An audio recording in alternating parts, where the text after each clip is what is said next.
Self-doubt is the number one killer of a business before it even gets started.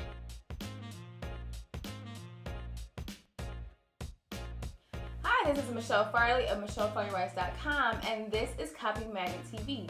Each week I bring to you tips, tricks, and hacks all about copywriting and how you can grow and sustain your business. Today we're talking about the 8 things that could hinder your freelance writing career. You ready to get started? Let's go. Okay, so number one, and this is the biggest one, doubting yourself. Am I really good enough to be a professional copywriter?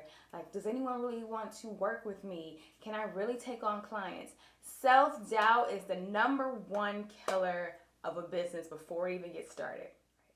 All right, so number 2 is selling yourself short. Okay, so I get that you're a new copywriter, and yes, sometimes you do have to take a lower rate than someone making $100 an hour. You may be making $25 an hour, but you still have a talent, and you should get paid for those talents.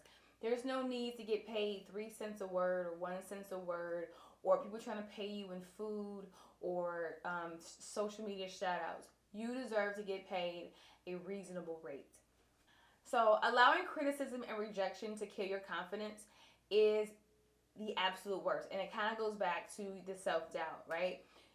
If someone says something mean or someone criticizes your work, I mean, it happens to the best of us. And some clients are rude and they're harsh, and you just make the decision that you won't work with this person again. You'll set parameters so people don't feel like they have the right to speak to you that way.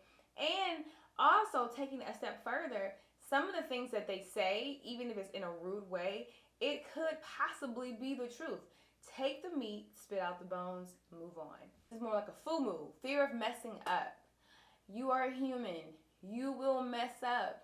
You might misspell a word. You might forget a comma somewhere. You might write a pitch for someone and it gets rejected. That may happen. It's okay. As long as you maintain a certain level of professionalism that you learn from the experience, you will still have a great, fantastic reputation, and you'll move on to do other great things. Number 5, procrastination. This has killed a many freelance writing career. And if you are a procrastinator, you have to stop it now.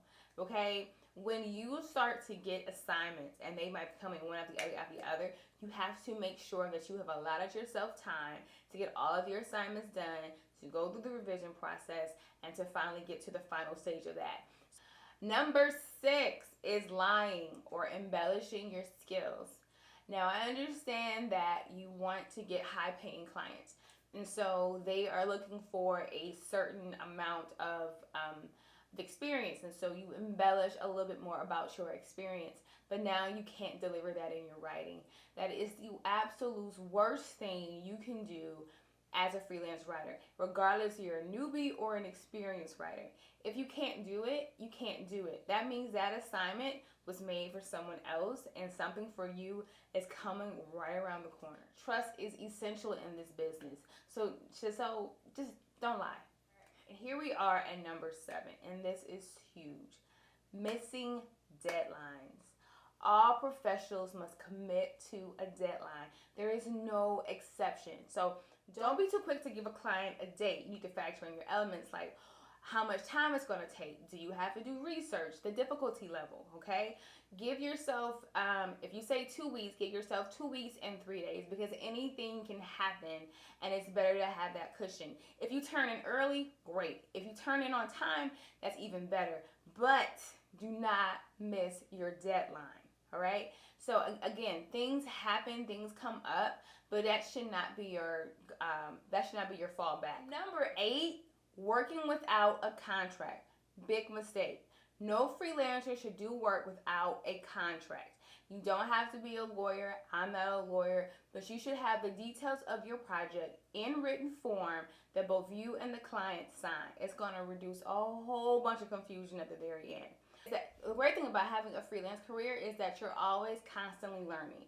So don't ever feel like you don't know if you belong here, because we're all in the same boat. Also, I didn't mention this, but this is important too, that you should keep 2 or 3 days a month to yourself where you can plan for the upcoming month. And also just take some time for yourself, some downtime. reflect on what's working, what's not working, and then implement that into the next month. And that's it. So I hope you guys found this video helpful. Again, my name is Michelle Farley of MichelleFarleyWrites.com. This is Copywriting TV. Please like, subscribe, and share. If this is your first time here, welcome. I hope to see you again. If you've been here before, thank you so much for returning. Until the next time we meet, I wish you peace and blessings, and we'll talk real soon.